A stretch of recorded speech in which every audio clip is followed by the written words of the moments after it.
agradecemos, te glorificamos. Em nome de Jesus, Pai, te agradecemos porque essa manhã o Senhor nos sustentou, o Senhor nos levantou, estamos todos com saúde. O Senhor sabe de todas as coisas. Vai continuar sabendo, porque o Senhor é soberano, Senhor. Estamos debaixo da tua graça, Senhor. Amém. Obrigado por esse Amém, papai.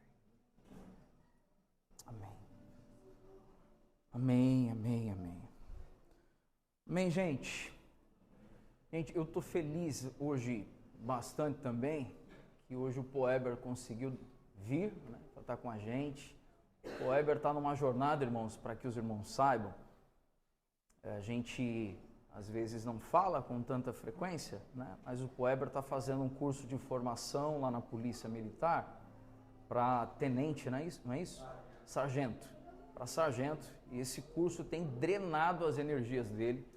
E aí ele tem que conciliar algumas demandas familiares também, mas a gente tem uma relação muito saudável com o pastor Fábio Tristão, ali da Batista Betel. Aí eu brinco com ele, falei, cara, se você não vier aqui de manhã, você vai lá na Betel à noite, né? E ele tem feito isso, tem ido lá, né?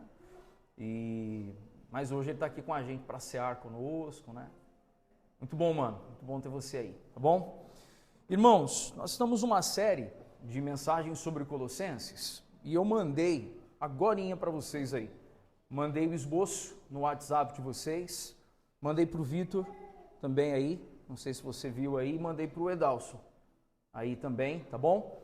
Não sei se alguém ficou sem, se alguém quiser aí abrir e acompanhar conforme nós temos a prática de fazer, e eu coloquei alguns elementos aqui, que são da introdução que o Rafa deu na semana passada, e depois a gente já vai continuar em cima do capítulo 2 de Colossenses. Uma das coisas que, antes da gente iniciar aqui, eu queria externar para os irmãos, ontem foi até engraçado. Eu estava no escritório, estudando, escrevendo, orando, meu jeito de preparar as coisas, e aí desci.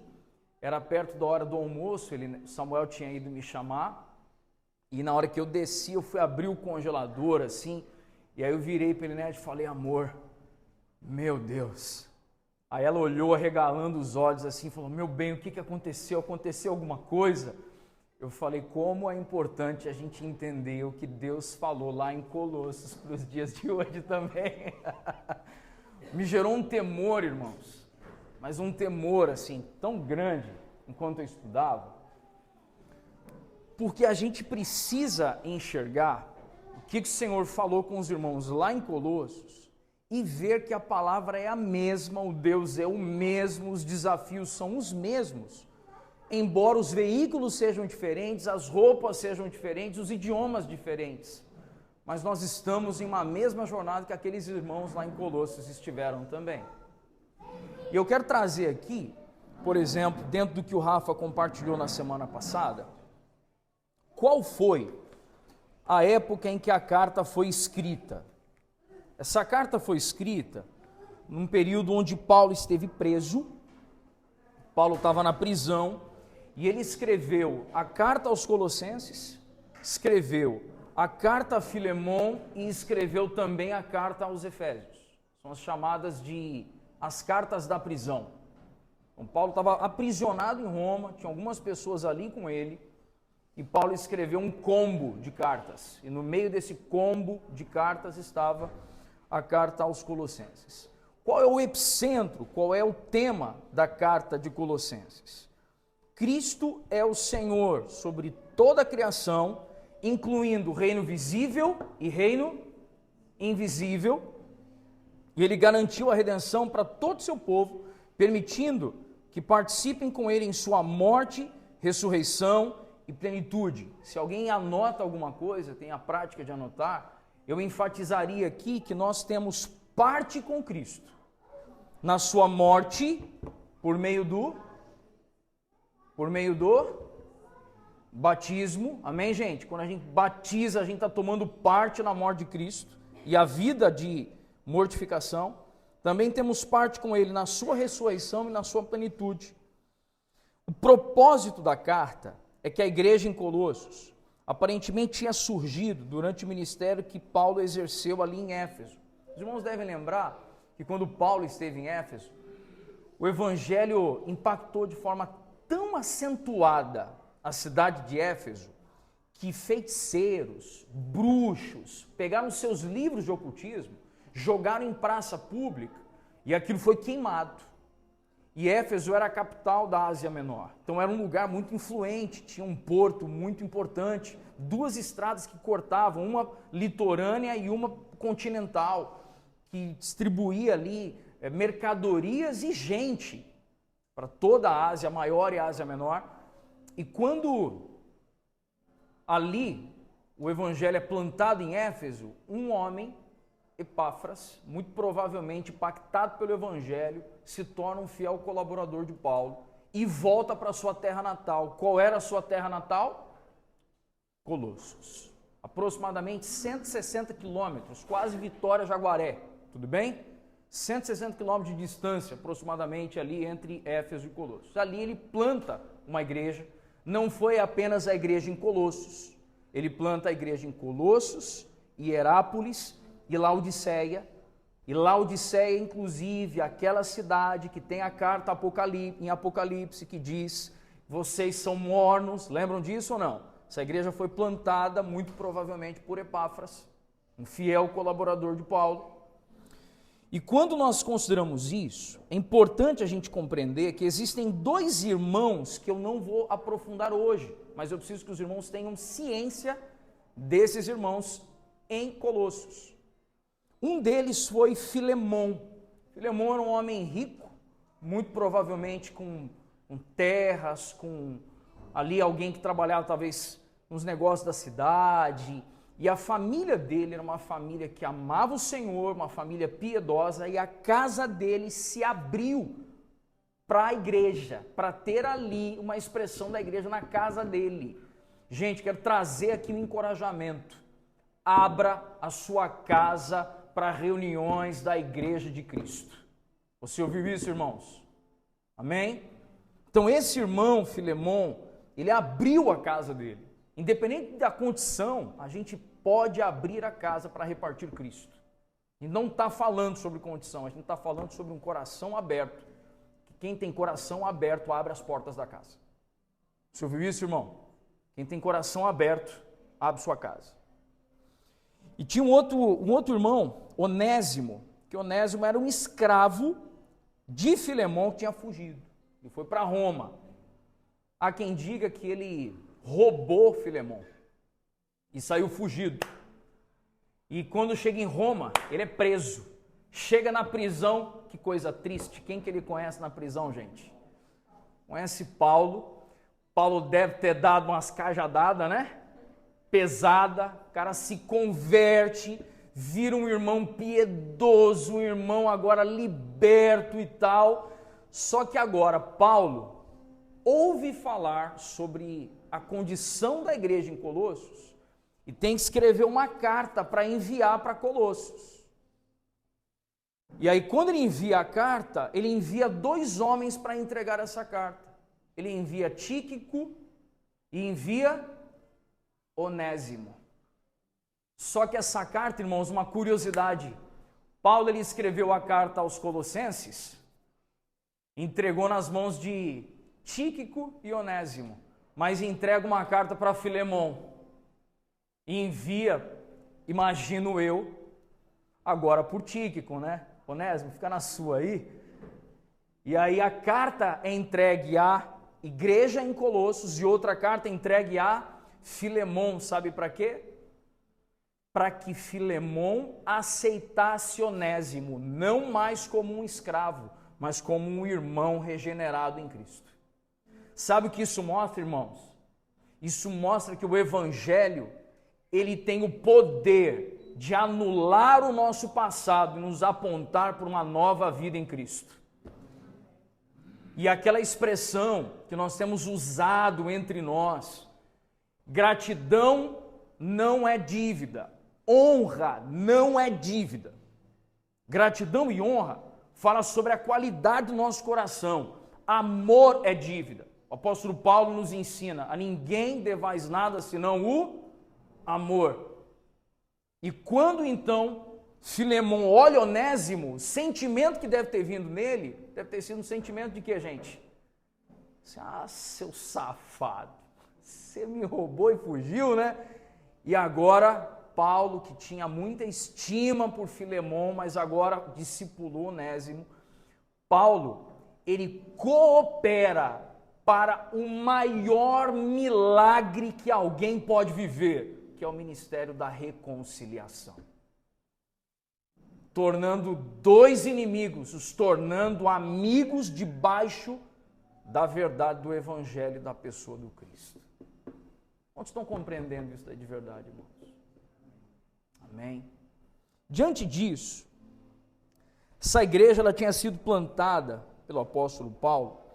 A cidade, uma curiosidade, é que a cidade tinha sido uma cidade muito imponente, irmãos.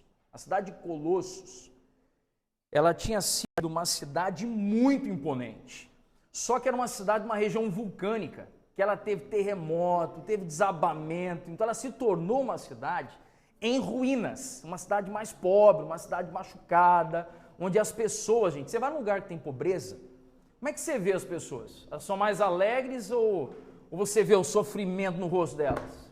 Você vê o sofrimento. Sempre vai haver alegria porque o Senhor em sua bondade derrama isso. Mas a gente vê o sofrimento. Uma cidade que foi destruída, que foi assolada por uma catástrofe natural. E qual é o cenário curioso? É que a despeito da condição desfavorável, aquela igreja tinha uma fé robusta, um amor profundo e uma esperança viva. E a grandeza da igreja não está na beleza do seu templo, na quantidade de membros e nem na sua condição financeira, mas está revelada, a qualidade, a vida de uma igreja está revelada enquanto o evangelho afetou aqueles irmãos que se reúnem naquele lugar. Amém, gente? Sabe o que isso é importante para a gente pensar? Porque nós não estamos agora pensando na qualidade da gente enquanto estrutura, enquanto CNPJ. Mas nós estamos pensando na qualidade da nossa vida diante do Senhor, o quanto o Evangelho mexeu com a gente de verdade. Amém, gente? Uma curiosidade que agora eu quero começar, me aproximar do início do capítulo 2. Você pode já deixar sua Bíblia aberta aí no capítulo 2 de Colossenses. Mas antes disso eu ainda vou falar algumas coisas importantes aqui para nós. A carta é uma carta eminentemente apologética. O que é apologética? Isso, Colossenses 2:1, se tiver a versão King James aí, legal? Mas eu não vou ler o texto agora, só deixa aberto. O que é apologética, irmãos? Os irmãos sabem o que significa essa palavra ou não?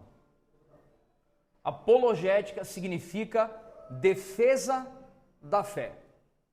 Então, o que Paulo soube que estava acontecendo? Tinha um problema em Colossos, como o Rafa trouxe na semana passada aqui. E Paulo se ergue como um apologeta, alguém para fazer a defesa da fé, para ensinar os irmãos a defenderem a fé. Agora perceba que um dos problemas era um sincretismo judaico-gnóstico. Gente, o que significa sincretismo? O que significa?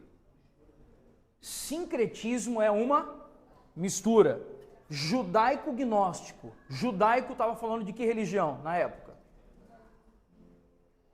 Do judaísmo. E gnóstico estava falando de uma coisa meio mística. Na mesma trilha, na mesma direção, Russell Shedd, pastor, que inclusive partiu para o Senhor recentemente, né? Um homem que amou o Senhor toda a sua vida, pastor Russell Shedd, chamou isso de mistura ou apanhado de elementos judaicos e gnósticos. Deixa eu parar aqui um minutinho, deixa eu fazer uma pergunta. Quando você usa a expressão elementos judaicos, o que vem à sua mente? Oi?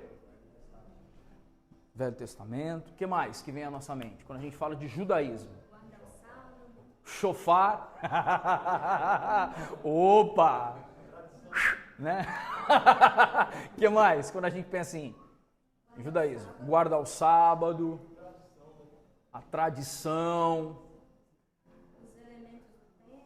os elementos do templo, acho que a Bruna comentou ali a questão da circuncisão, certo? Então, quando nós pensamos na religião judaica, irmãos, primeiro, o sacerdote, ele era alguém que se vestia como o povo, de modo geral? Não, ele tinha todo um paramento, tudo bem? Tinha todo um procedimento, né? Tinha a história das pedras, né? Urim e Tumim, Turim, na verdade, desculpa. Então, quando a gente pega essas expressões, a gente vai olhando e vai dizendo assim, que um conjunto de crenças no judaísmo, só que agora nós temos um cenário. Qual o cenário que nós temos? Esse povo se converteu, gente. E se esse povo se converteu, esses elementos do judaísmo agora, eles são agora desnecessários à fé cristã. E o gnosticismo, existe uma palavra que é gnosis ou gnosis. Essa palavra fala de conhecimento. Agora preste atenção, que é conhecimento humano. Ouviu o que eu disse? Amém? Conhecimento o que eu disse? Humano.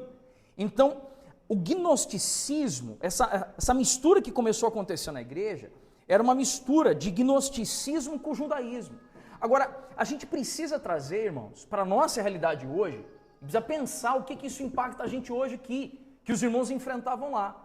Você imagine que alguns recém-convertidos eram judeus.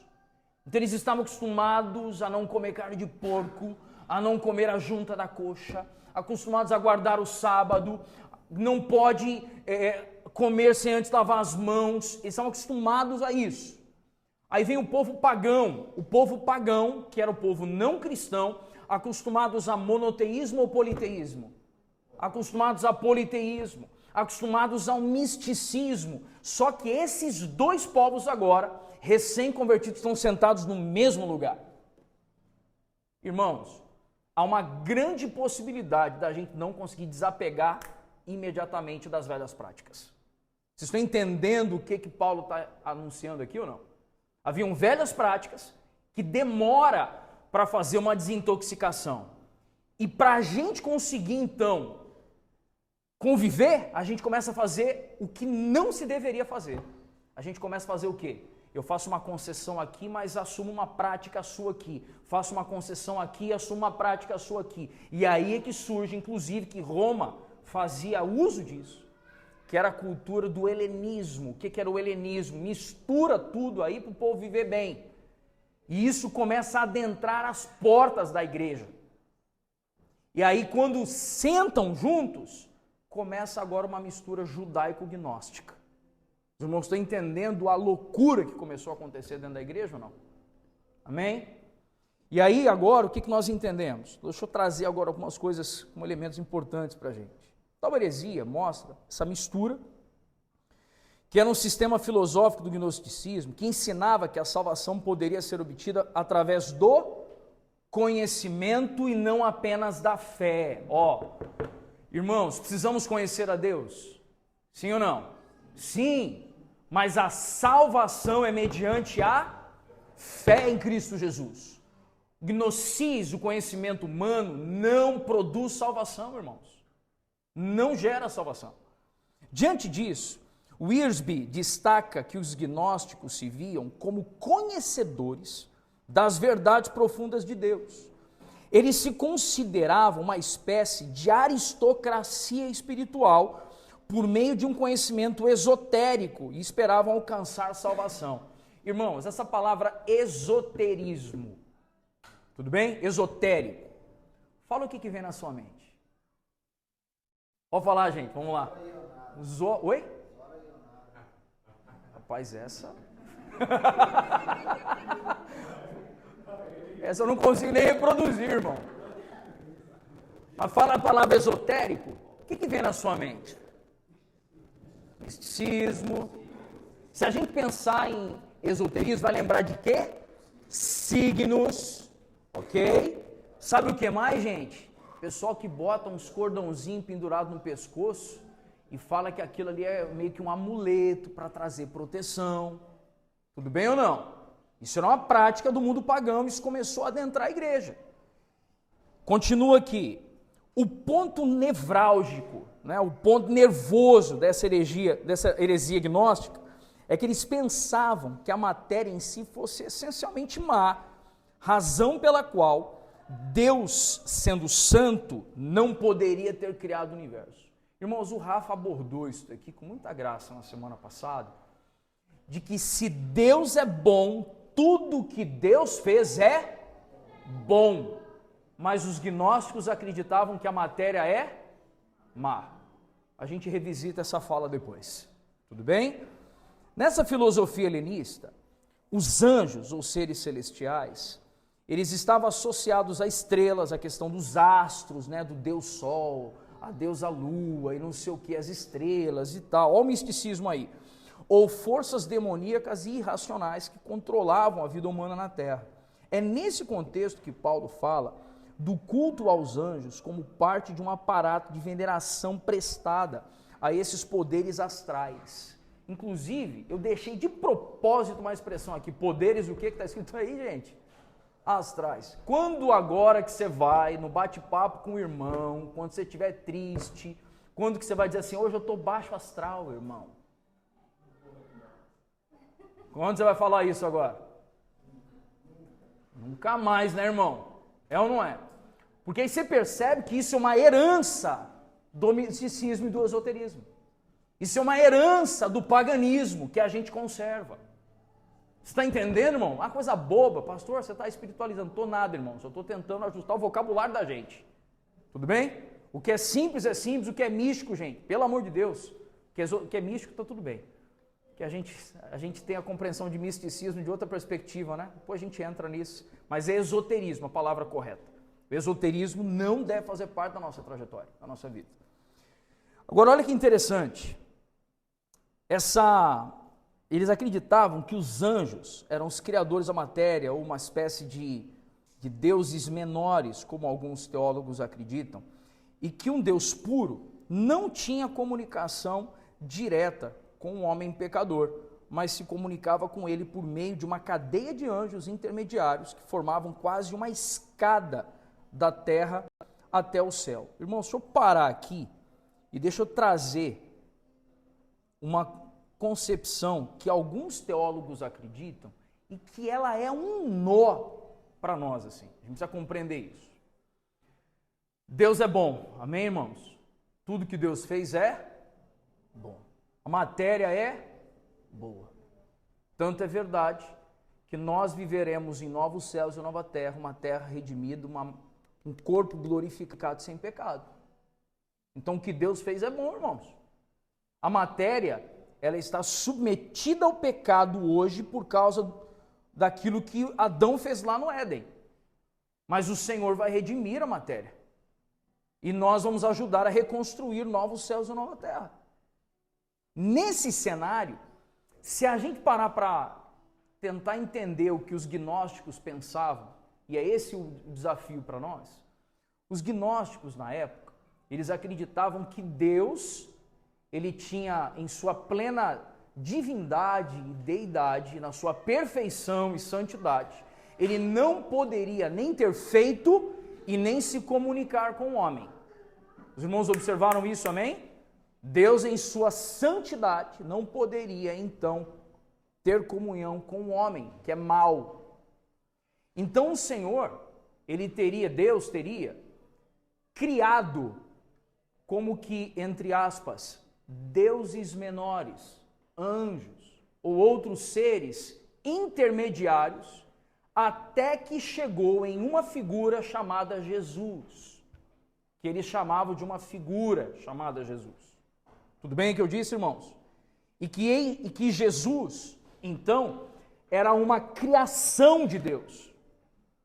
E quando então nós olhamos esse cenário, aí nós entendemos o que o Rafa trouxe na semana passada, quando ele menciona o que Paulo escreveu em Colossenses 1, dizendo, não, ele é a imagem do Deus invisível, o primogênito de toda a criação, nele habita a plenitude. Jesus não é um Deus menor, ele é o Filho de Deus, ele é a expressão exata de Deus, não há seres intermediários.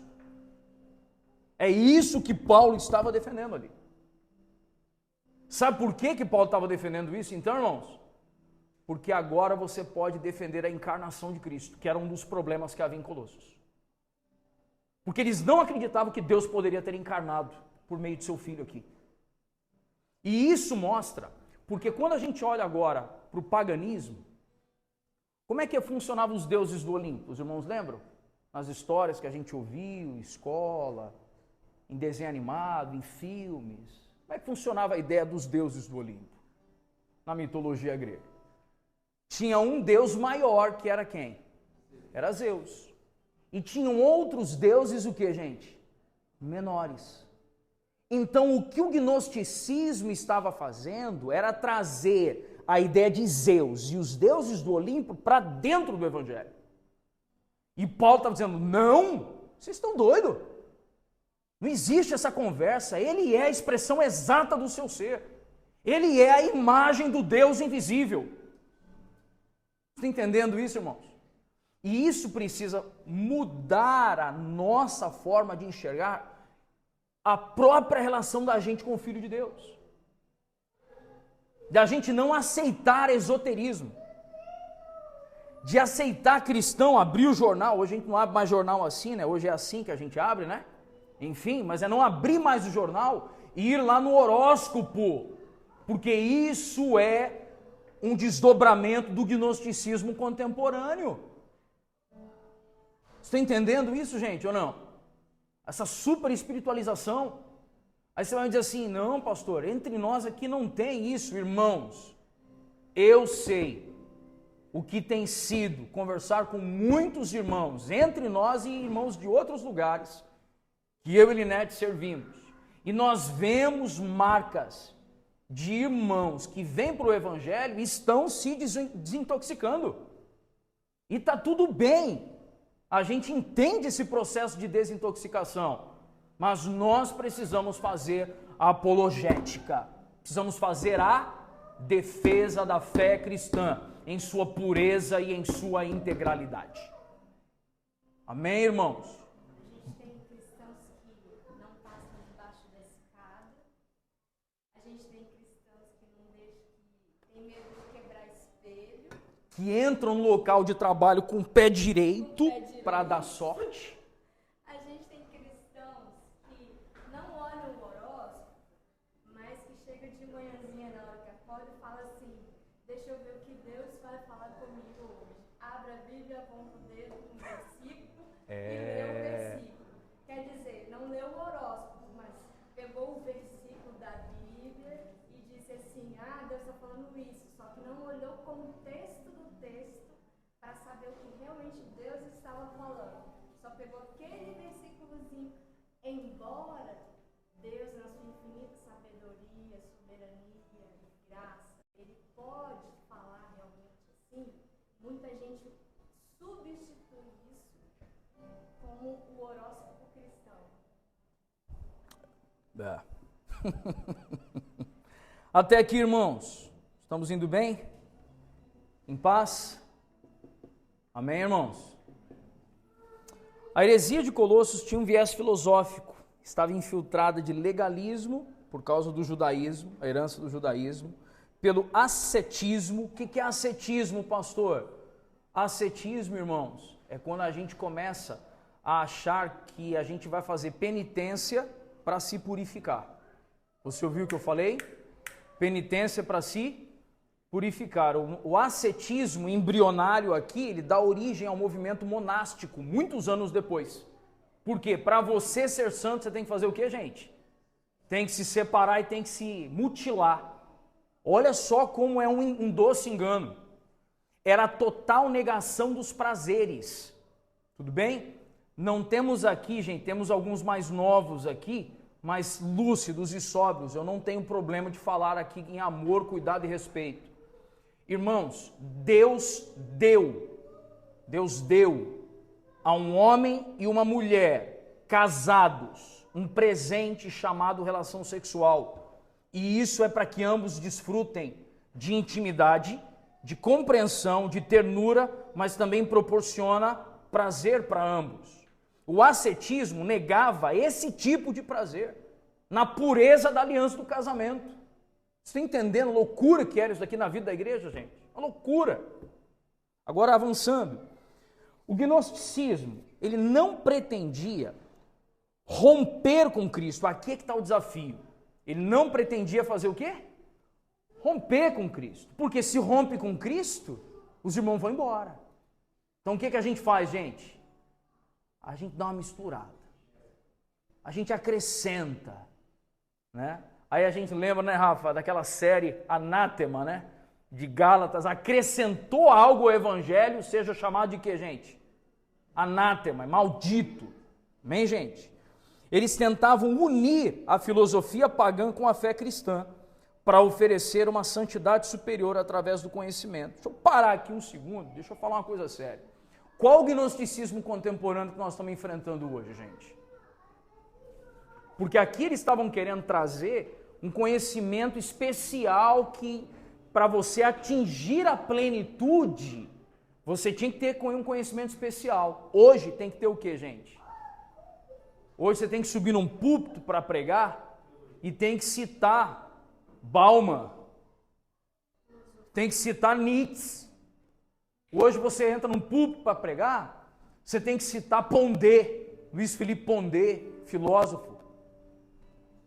Hoje você sobe no púlpito para pregar, tem gente citando tudo quanto é nome, menos o nome de Jesus. São desdobramentos do gnosticismo nos dias atuais, gente. A gente querendo dar a áreas de conhecimento, a psicologia, a psicanálise, filosofia, a sociologia, dar a elas uma notoriedade que não devem ter espaço no púlpito. Púlpito é lugar de proclamação da verdade, do evangelho puro e simples de Cristo Jesus.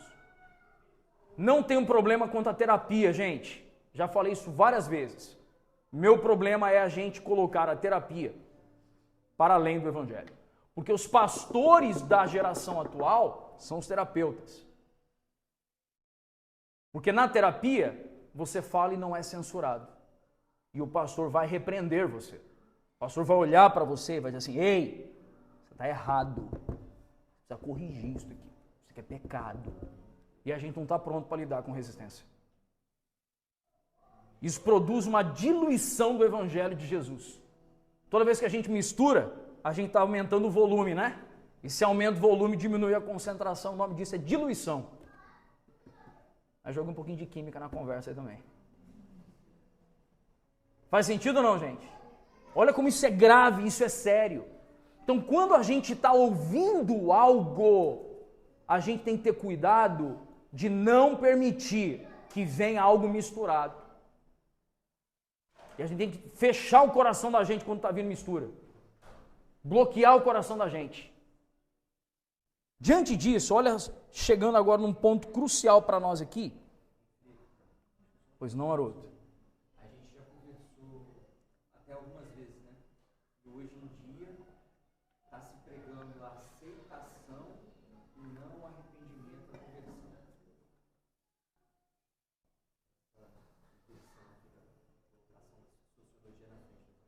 Sim. E a gente está vendo isso. Já conversou no passado com esses termos. Sim. O Hernandes Dias Lopes, meu exegeta favorito, ele fez uma abordagem recentemente, falando assim: hoje, pastores não podem mais proclamar as verdades e não serem censurados. Porque o que é mais ensinado, inclusive em vários púlpitos hoje, é aceitação. Você tem que aceitar. A gente aceita as pessoas. Ouviu isso, irmão? A gente aceita as pessoas, mas o poder do evangelho não as deixa como elas são. A porta está aberta, pastor. Verdade, mas ela é estreita. Amém, gente? A porta aberta, mas ela é estreita. E passar pela porta fala de uma obra de regeneração. Obra de regeneração fala de abandonar as velhas práticas, de abandonar os erros, abandonar os pecados. Fala de transformação.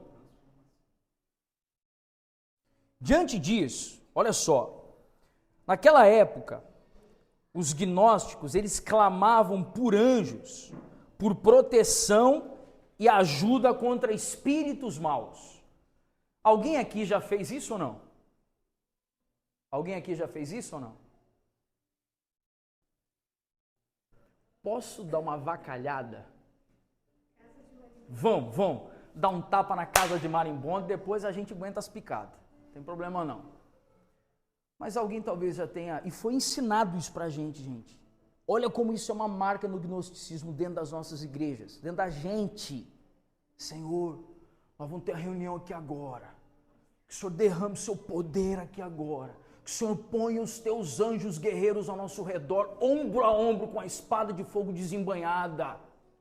Já ouviu isso ou não? Já ou não, gente? Ué, o que é isso, gente? Pastor, só está avacalhando. Glória a Deus, gente. Mas é ou não é uma coisa que a gente faz? Está orando para vir anjo. Sendo que o Espírito que ressuscitou a Cristo entre os mortos está vivo dentro da gente. E a palavra ensina que os anjos, o Senhor dará ordem ao nosso respeito para nos servirem. Mas quem que dá ordem para anjo, quem é, gente? É o Senhor para nos servir. E nós temos ali a marca do Cristo, a pessoa do Cristo, meio do Espírito Santo está vivo dentro da gente.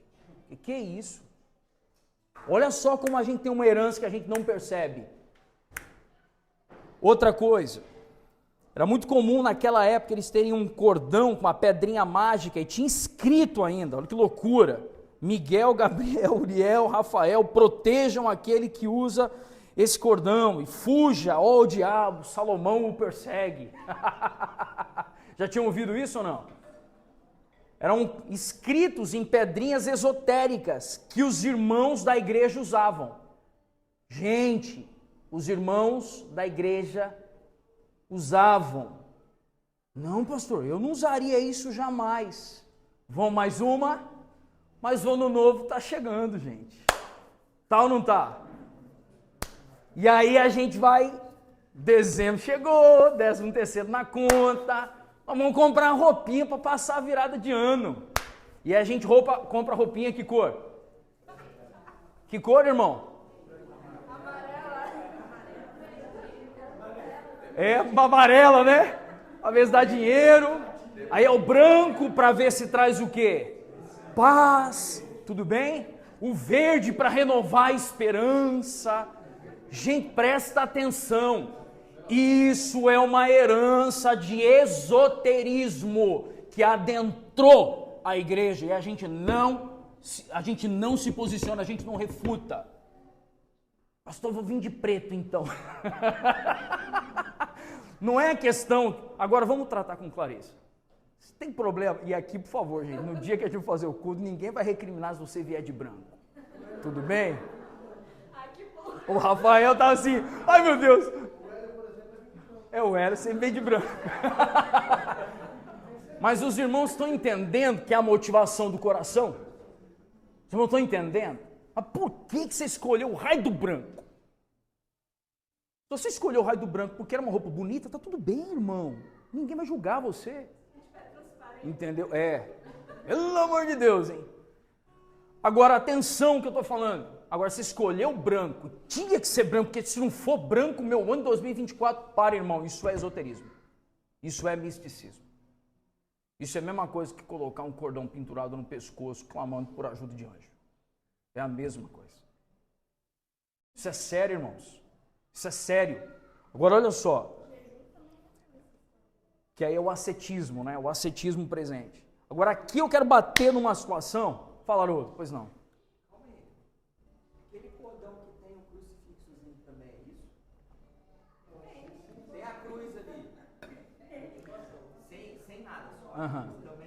Haroldo, eu vou mexer no vespeiro, que eu posso me arrepender, mas eu vou mexer. Qual o problema de usar o crucifixo, inclusive com Cristo lá? Porque de fato ele esteve lá. Tudo bem? Não sei.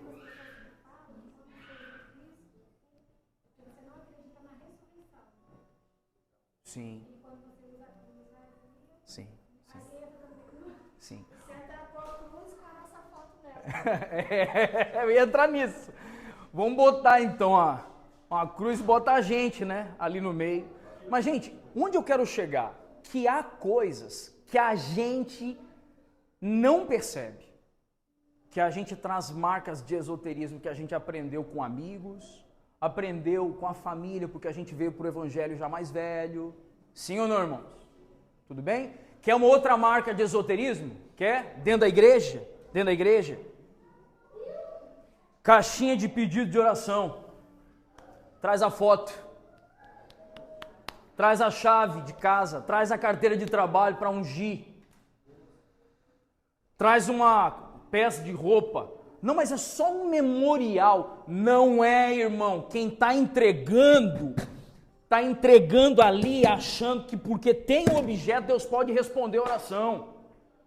Não é o objeto, irmãos, é Cristo. É Cristo.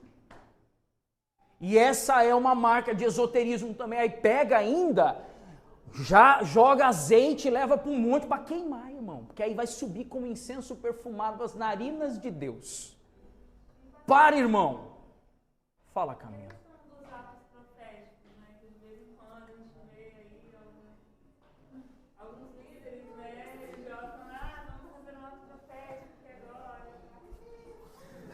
Eu já fiz e não faço mais, Camila.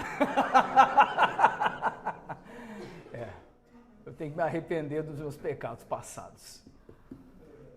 Porque eu não vejo Paulo fazendo atos patéticos. Desculpa, proféticos. Desculpa, irmãos.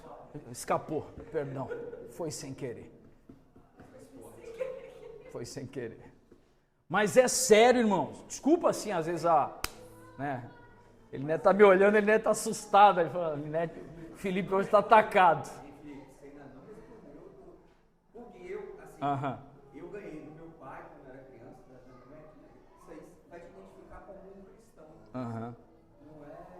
Aí eu tenho graça. Não vejo problemas, Haroldo. Não vejo problemas. Sim, não vejo problemas. Mas também é tudo sobre onde o coração da gente está.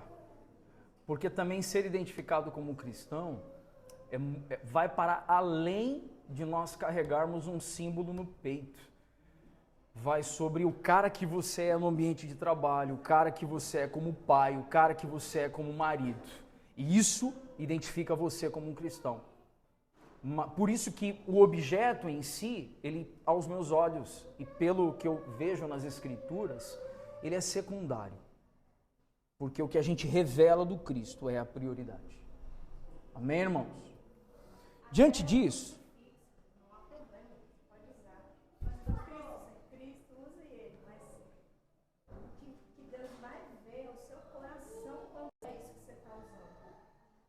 então eu nem posso reprimir você que você está usando, porque eu vou estar te julgando. Entendeu? Meu coração vai estar sendo um coração julgador. E eu não posso ter esse papel.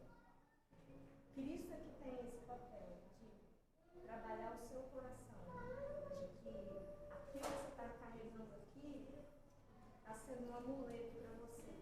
Só que aí você também tem que ter a sabedoria de ouvir quando o Espírito Santo usa alguém, um irmão, ou talvez um amigo, para dizer assim, isso que você está usando e tal, para de repente trazer seu coração se realmente o que você está fazendo está sendo um amuleto ou não. Então nós temos que ser sensíveis ao que o Espírito Santo está falando. muito bom. Às vezes ele está gritando e berrando e a gente não quer ouvir porque nós somos obstinados. Muito bom. Pois não, Adriana? Adriana, eu costumo dizer que o crivo é a Escritura. E nós entendemos, inclusive Colossenses 2, a gente vai ler, a gente vai ver que há velhas práticas do judaísmo que eram requeridas dos irmãos da igreja, e Paulo diz, não, é Cristo. Então nós vemos que Paulo não estava preocupado com uma espécie de cerimônias. E um ato profético é uma demonstração cerimonial de algo que Cristo já fez. E se Cristo já fez, então eu não consigo enxergar em um ato profético como algo que seja um pré-requisito para a vida da igreja. Então, muitas vezes, a gente usa essa expressão atos proféticos e ela geralmente está atrelada à figura de um homem, que ele está realizando um ato profético. E geralmente esse homem vai crescendo de estatura na frente do povo como uma voz profética, como uma voz de liderança. Mas se Cristo fez toda a obra, o que um ato profético teria de poder para estender o tamanho da obra de Cristo?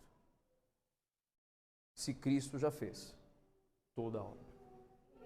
Consigo me expressar com clareza? Amém? É um desafio, irmão. Eu. Tenho aqui Edalcio, meu amigo. Tenho aqui Monique. Cadê a Monique? Monique e o Anderson, meus amigos. Para 20 anos de amizade. Que me viram fazer essas coisas. Me viram. E quando eu comecei a parar e perguntar assim, gente, onde eu vi Paulo fazendo isso? Nas Escrituras. Onde eu vi Pedro fazendo isso? Nas Escrituras. Onde eu vi Tiago fazendo isso? Nas Escrituras. Sai dessa primeira geração, vai para a próxima geração. Onde eu vi os pais da igreja? Agostinho de Hipona, Crisóstomo. Onde eu vi esses homens fazendo essas coisas? Não, nós não vimos. E se nós não vimos, não entendemos isso como uma prescrição. O que é uma prescrição? É algo que é uma instrução apostólica para a igreja. Se não é uma instrução apostólica para a igreja, é algo que vem gerações depois da mente de alguns homens. Então eu não tenho isso como algo prescritivo. Então muitas vezes a gente vai em lugares, eu vou pregar em alguns lugares, que eles fazem. Eu não crio contenda com esses irmãos que estão fazendo, porque eu estou ali para servi-los. Entretanto, se eles me pedirem para ir junto, eu vou dizer, não, gente, esse é o momento da igreja de vocês, fiquem em paz, eu estou aqui só orando. Por quê? Porque o Felipe não consegue enxergar a necessidade de fazer isso. E qual o perigo que há para a igreja? O perigo que há para a igreja é esperar um ato profético para destravar algo. Então, se não há um ato profético, só o Cristo não era suficiente. Então, essa é a minha preocupação sobre a realização de atos proféticos, porque ela vai viciando o coração da igreja a esperar algo para destravar, porque sem aquilo não destrava. Mas Cristo é tudo em todos. E sim. Tudo bem? Fala, Renato.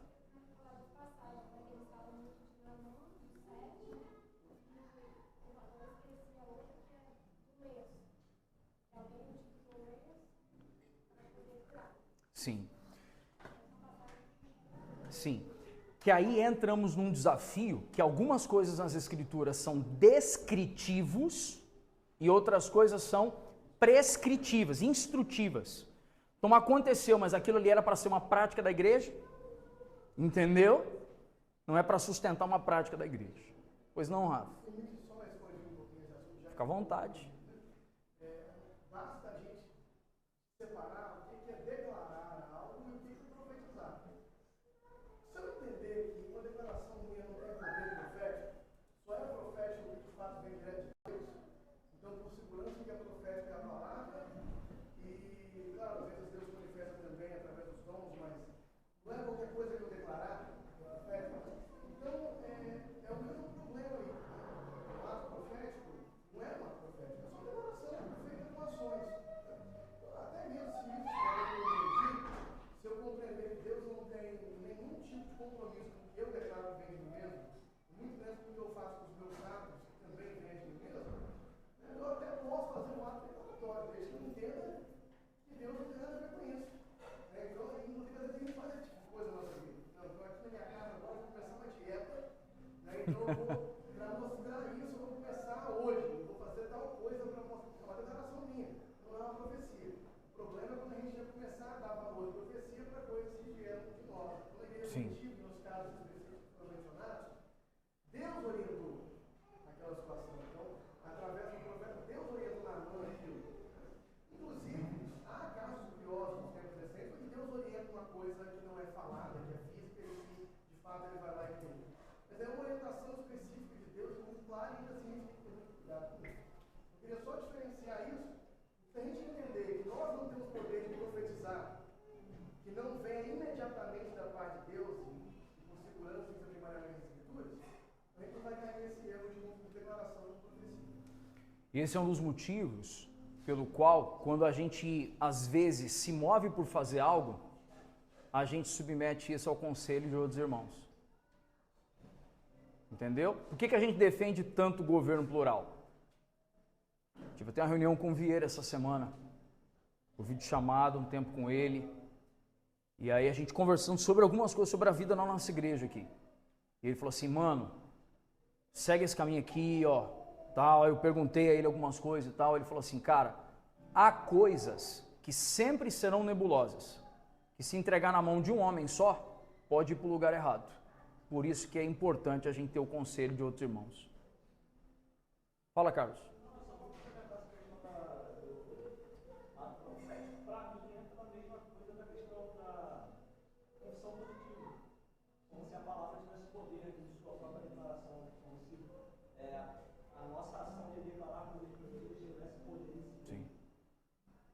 Muito bom. Eu creio que a confissão positiva, ela não é divina, mas ela é importante para a pessoa, né? Se você for olhar, então você não teria a profissão de psicólogo, né? E é importante a profissão. Para o nível da psique e não para o nível da identidade. O organismo humano, do físico, é importante a confissão positiva. Tanto se você ficar vivendo do lado de uma pessoa que só reclama da vida, você passa a ter desgosto da vida. Mas isso não tem nada a ver com o mundo espiritual. É só a gente aprender a separar isso. Entendeu? A importância de você poder declarar gratidão, né? A confissão positiva é importante. E a negativa é péssima. Mas a gente tem que entender que isso não tem a ver com o mundo espiritual. Pois não, filho? Você traz a pessoa, está elucidando muito e tirando mais esse trabalho emocional, né? Boa. Acho isso diferente demais. Boa. Não é que está impedindo, mas realmente trazendo mais para a realidade. Boa. Porque o contrário disso, de atos, de objetos, tudo tiveram muito mais no motivacional. Sim. Sim. Gente, preciso só amarrar algumas coisas então para nós podermos avançar aqui. Uma coisa importante é que o mistério cristão, ele não é um conhecimento secreto, exclusivo nos iniciados como seitas pagãs ou ordens gnósticas. E olha só agora, é a revelação das verdades divinas antes ocultas, mas agora em Cristo, proclamada abertamente a povos e nações. O mais importante mistério revelado é o fato de Cristo morar nos corações dos não-judeus, por intermédio do Espírito Santo de Deus, que é a absoluta garantia da glória de Deus. Gente, o mistério cristão não é um conhecimento que, gente? Secreto. Por isso, cristão não tem motivo para fazer parte de nenhuma sociedade secreta. E eu acho que eu fui bem claro. Amém, irmãos? Vamos dar nome às coisas, porque aqui a gente tem que rasgar o verbo. Nós estamos falando especificamente de maçonaria. E por que, pastor? Porque eu não posso entender que em Cristo eu posso chamar o Haroldo de meu irmão. Amém, gente? Por conta de Cristo, que é o primogênito dentre muitos irmãos, eu chamo Haroldo de meu irmão. Mas eu não posso querer que uma sociedade secreta me obrigue a chamar o outro de irmão, sendo que não é por meio de Cristo. E se então é um conhecimento tão aberto como se alega, me dá uma carteirinha, me convida para as reuniões e deixa eu saber tudo que é feito lá dentro. Porque a Escritura me permite isso, porque o Evangelho me permite isso, saber todo o mistério. porque o mistério que estava oculto já vos é revelado, e é Cristo em vós, a esperança da glória. Por isso nós não apoiamos e não avalizamos fazer parte de algum tipo de sociedade como essa. Isso não é a igreja Família Betânia, irmãos. Isso é a Escritura. Já sofri severas sanções por dizer isso em púlpitos. Está me ouvindo, irmão? Pastor, mas eu sei de pastores. Eu também. Pastor, eu sei de... Eu também. E o que eu posso fazer sobre isso? Nada. Mas aqui eu posso ensinar o povo que o Senhor tem ajuntado e reunido aqui nesse lugar. Porque se há qualquer outra comunidade que você faz parte, chama alguém de irmão, que não é por meio de Cristo, então tem algum engano acontecendo. Leia comigo o capítulo 2. Eu quero amarrar algumas coisas, porque agora que nós fizemos todo esse discorrer, à medida que a gente vai lendo o texto, a gente vai enxergando algumas coisas que estão acontecendo. Tudo bem? Capítulo 2 de Colossenses. Portanto, gostaria que soubesseis como é grande a luta que enfrento por vós, pelos que estão em Laodiceia e por todos que ainda não me conhecem pessoalmente. Esforço-me a fim de que o coração deles seja animado, estando vós unidos em amor, e vos ajuntei, e juntos alcanceis toda a riqueza do pleno conhecimento, para que possais conhecer perfeitamente o mistério de Deus, a saber, Cristo. Cristo é o mistério de Deus. Nele estão ocultos todos os tesouros da sabedoria e do conhecimento. Falo dessa forma para que ninguém vos engane. Olha isso, gente. Com argumentos o quê? Interessantes, porém falsos. Portanto, apesar de estar fisicamente distante de vós, estou convosco em espírito, e me sinto feliz ao verificar que estáis vivendo em plena ordem, e como está firme a vossa fé em Cristo. Sabe por que Paulo, mesmo estando distante, estava em espírito com os irmãos? Porque ele estava compondo a igreja, o corpo de Cristo, a igreja invisível na face da terra por meio do Espírito. A grande batalha que Paulo está descrevendo, irmãos, é que Paulo está lutando para que alguns irmãos ali em Colossos, primeiramente, tenham um coração deles o que, gente? Qual foi a primeira coisa que eu pus ali, inclusive negrito no esboço? O coração deles seja animado. Por quê? E Paulo usa um conjunto de palavras ali, que ele primeiro diz, grande a luta, e depois ele diz, esforço-me. São duas palavras do grego ali. A primeira, grande a luta, ele está falando do trabalho de fazer tendas, do trabalho humano, carnal, físico, aqui, o cansaço normal, ele esforça-me. Depois ele vai e diz, ele disse grande a luta. Depois quando ele diz esforço-me, ele está falando da labuta pelo evangelho. Então Paulo está dizendo, gente, eu sei que para você está difícil trabalho e igreja. É isso que ele está dizendo, olha só, gente, sei que está difícil. Mas vamos vencer essa dicotomia, porque eu estou lutando aqui com vocês, trabalhando também, e também estou aqui tendo meu tempo de dedicar ao Evangelho. Paulo está dizendo isso. Ele está animando os irmãos, ele está encorajando que eles estejam unidos em amor e que eles alcancem o pleno conhecimento. Agora, o pleno conhecimento, de tudo que nós já falamos nessa ministração da manhã de hoje, o pleno conhecimento está revelado em quem, irmãos? Em Cristo. Cristo é o mistério de Deus. Paulo está aqui reforçando algo que o Rafa trouxe no capítulo 1, que ele também tinha falado no capítulo 1. E Paulo está dizendo, cuidado com esses argumentos interessantes, porque eles são o que, na verdade? Falsos. Irmão, presta atenção nisso. O esoterismo, o misticismo é muito interessante. É muito curioso, desperta na gente uma curiosidade estranha. É ou não é verdade, irmãos? Desperta na gente uma curiosidade estranha. Só que são argumentos o quê? Falsos, porque não tem compromisso com a verdade do Evangelho.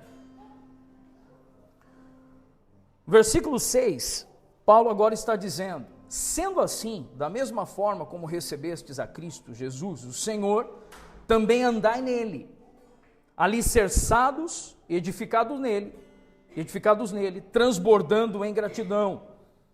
Tende muito cuidado para que ninguém vos escravize a vãs e enganosas filosofias, que se baseiam nas tradições humanas e na falsa religiosidade desse mundo, e não no Cristo.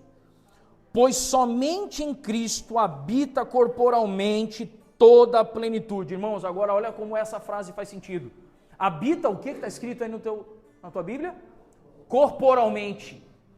Paulo está batendo contra o gnosticismo, dizendo não, a matéria não é má, porque Deus é bom, tudo que Deus fez é bom, e Cristo habitou, o Deus habitou carnalmente, corporeamente entre nós. E isso abre para nós uma perspectiva de esperança de que um dia o nosso corpo vai ser como o corpo dele, glorificado, sem corrupção. Amém, gente? A leitura do texto avançando um pouquinho. Assim, em Cristo estáis aperfeiçoados. Ele é o cabeça de todo poder e autoridade. Nele fostes circuncidados, e não por intermédio de mãos humanas, mas com a circuncisão feita por Cristo, que é o despojar da carne pecaminosa. O que esse texto está dizendo, esse trecho? Está dizendo para nós que a circuncisão é imprescindível ou ela prescreveu? Ela caducou. Não há necessidade mais de circuncisão. Paulo está batendo no judaísmo aqui, não precisa, gente. O Evangelho já fez isso.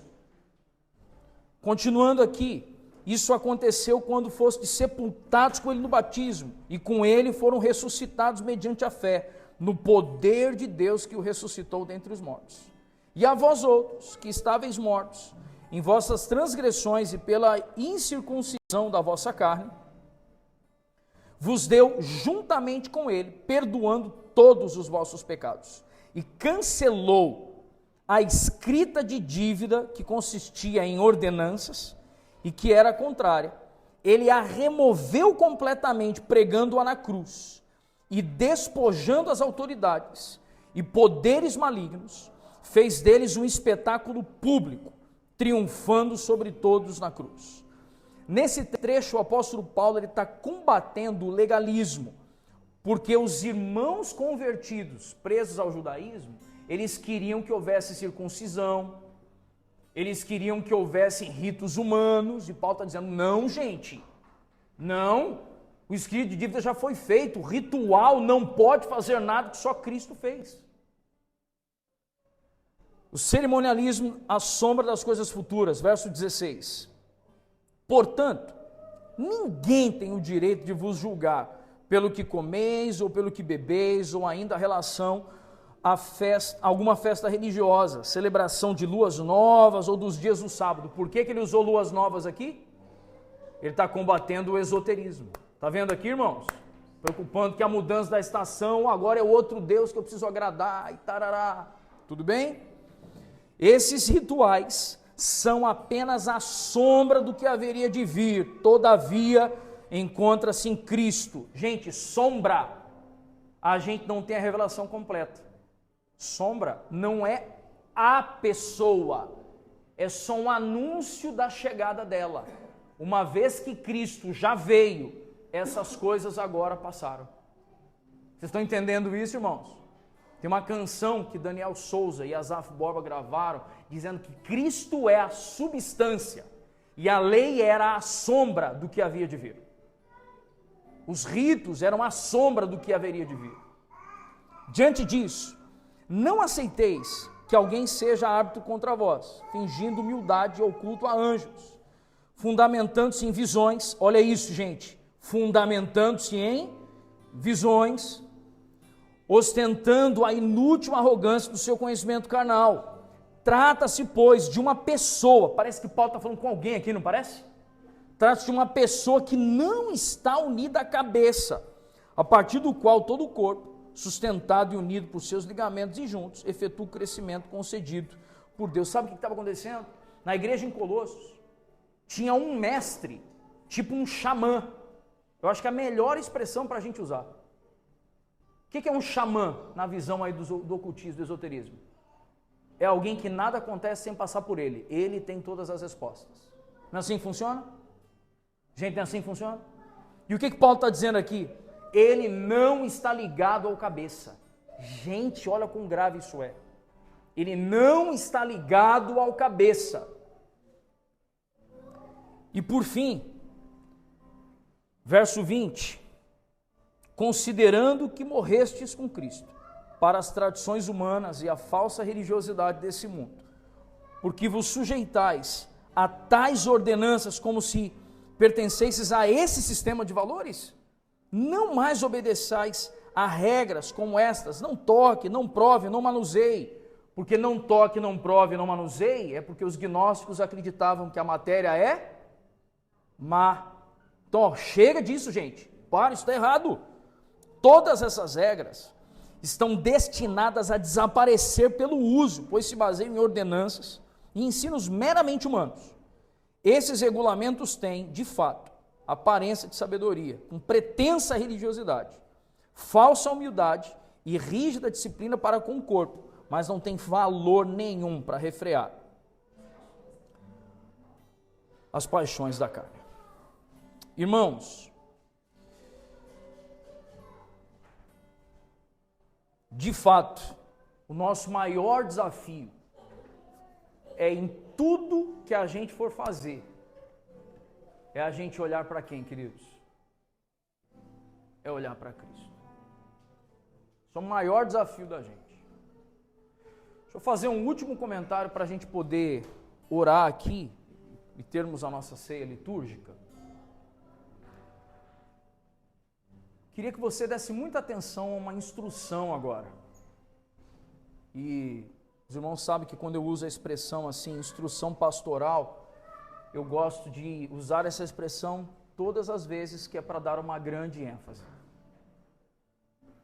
A gente precisa ter muito cuidado para distinguir o que é um falso profeta, um falso mestre, de um irmão que ama Jesus e tem uma hermenêutica diferente da gente. O que é hermenêutica? É a forma de interpretar as Escrituras. Qual é a distinção? Esse mestre que tinha lá em Colossos, que era tipo um xamã, ele exigia que tudo que as pessoas quisessem crescer em termos de maturidade, de avanço na vida, tudo tinha que passar por ele. Porque ele tinha um conhecimento especial, um conhecimento elevado, que as pessoas não tinham. Então tudo tinha que passar por ele para ele dar a resposta. Consegui me expressar bem, irmãos? Isso constitui um falso profeta. Por quê? Porque o falso profeta, ele é beneficiado pela subserviência das pessoas. Ele lucra com a obediência cega das pessoas. Essa é a marca de um falso profeta. Consegui me expressar com clareza ou não, gente? É alguém que torce o ensino porque ele sabe do benefício que ele vai receber. Agora, nós temos que ter cuidado de não olhar para irmãos que têm uma hermenêutica diferente da nossa e tratá-los como falsos profetas. Senão nós vamos fazer, sabe o quê?